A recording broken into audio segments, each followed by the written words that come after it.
नमस्कार. आज आपण या ठिकाणी हे जी केमिकल रिॲक्शन्स दिलेली आहे, ही आपण आज बॅलन्स करणार आहोत. यामध्ये ॲरोच्या डाव्या बाजूला हे नेहमी रिॲक्टंट असतात, अभिक्रियाकारके असतात आणि ह्या ॲरोच्या उजव्या बाजूला प्रॉडक्ट असतात. आता ही जी केमिकल रिॲक्शन आहे, यामध्ये आपल्याला बॅलन्स करताना जो चेंजेस करायचा आहे तो आपण नेहमी ह्या मूलद्रव्यांच्या पुढील बाजूला या ठिकाणी लिहितो. म्हणजे कोइफिशियंट आपण ॲड करतो, त्या ठिकाणी मल्टिप्लाय करतो. परंतु हे जे सबस्क्रिप्ट आहे, खालील जे नंबर्स आहेत ते आपण चेंज करत नाहीत. काही आपल्याला चेंजेस करायचे असेल तर ते नेहमी आपण पुढील बाजूला मल्टिप्लाय करतो, म्हणजे कोइफिशियंट त्या ठिकाणी ॲड करतो. आता या केमिकल रिॲक्शनमध्ये रिॲक्टंटमध्ये दोन मूलद्रव्ये आहेत. मूलद्रव्ये हे नेहमी कॅपिटल लेटरमध्येच असतात, मोठ्या लिपीमध्येच असतात. या ठिकाणी एन कॅपिटल आहे, त्याला आपण नायट्रोजन म्हणतो. एच म्हणजे हायड्रोजन. अशी दोन मूलद्रव्ये आहेत.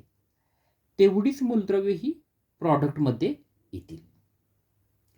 आता रिॲक्टंटमध्ये नायट्रोजन किती आहे? 2 आहे. हायड्रोजन किती आहे? तो सुद्धा 2 आहे. प्रॉडक्टमध्ये नायट्रोजन 1 आहे, 1 आहे आणि हायड्रोजन 3 आहे. म्हणजे या ठिकाणी बॅलन्स हे नाही आहे, याला आपल्याला बॅलन्स करायचं आहे. या ठिकाणी नायट्रोजन 2 आहे आणि प्रॉडक्टमध्ये तो 1 आहे. रिॲक्टंटमध्ये तो 2 आहे आणि प्रॉडक्टमध्ये तो मात्र 3 आहे. मग या ठिकाणी आपण जे प्रॉडक्टमध्ये पहिल्यांदा आपण चेंजेस करणार आहोत. इकडे नायट्रोजन 2 होता, पलीकडे तो प्रॉडक्टमध्ये 1 होता, त्याला आपण 2 म्हणजे 2 बनवून घेऊया. म्हणून हा जो NH3 आहे त्याआधी आपण 2 मल्टिप्लाय केला, म्हणजे कोइफिशियंट त्या ठिकाणी आपण लिहिला. हा लिहिल्याच्या नंतर या ठिकाणी 2NH3 या ठिकाणी सगळेच ॲटम्स आता बदललेले आहेत. नायट्रोजन हा 2 झाला इकडे, पण त्याचबरोबर हायड्रोजनची संख्या वाढली, कारण ह्या H बरोबर 3 हा होताच, अजून हा या ठिकाणी 2 कोइफिशियंट आल्यामुळे तो 2 3 6 झालाय.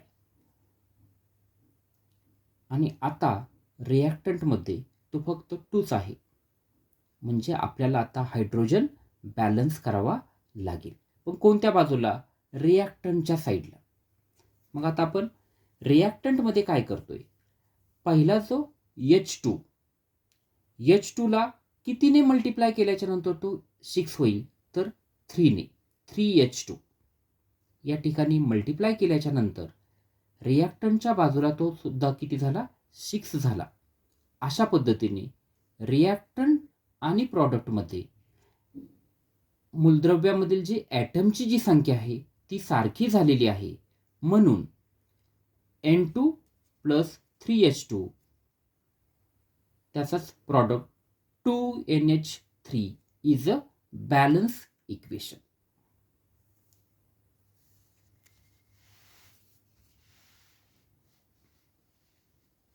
आता पुढील केमिकल रिॲक्शन्स आपण पाहतोय ती आहे H2S2O7 प्लस H2O.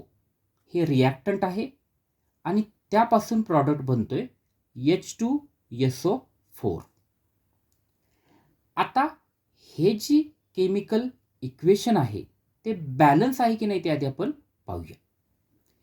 या ठिकाणी रिॲक्टंटमध्ये किती एलिमेंट्स आहेत ते आपण पाहूया. कॅपिटल कोण आहे? H आहे, म्हणजे हायड्रोजन. S कॅपिटल आहे, सल्फर.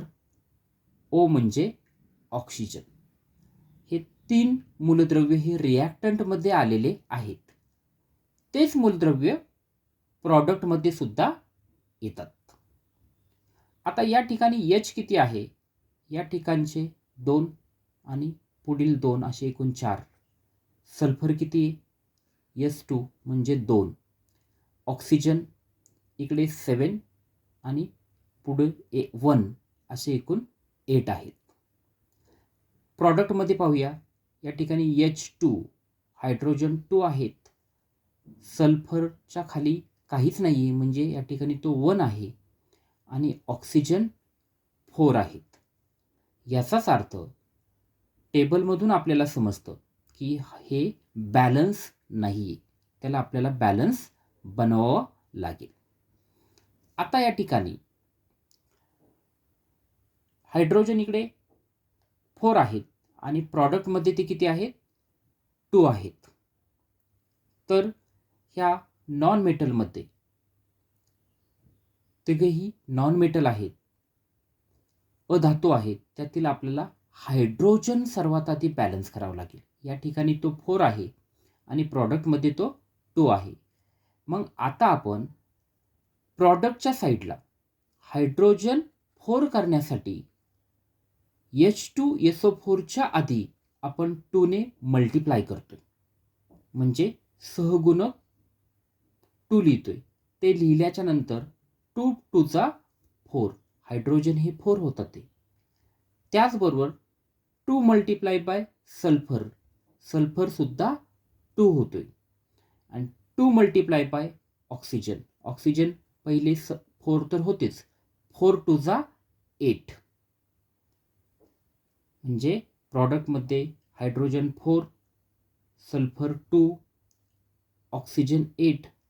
रिॲक्टंट आणि प्रॉडक्टमध्ये दोघांचीही संख्या सारखी झालेली असल्यामुळे हे जे केमिकल रिॲक्शन हे बॅलन्स झालेलं आहे. या ठिकाणी H2S2O7 प्लस H2O याचा product 2H2SO4 is a balance equation.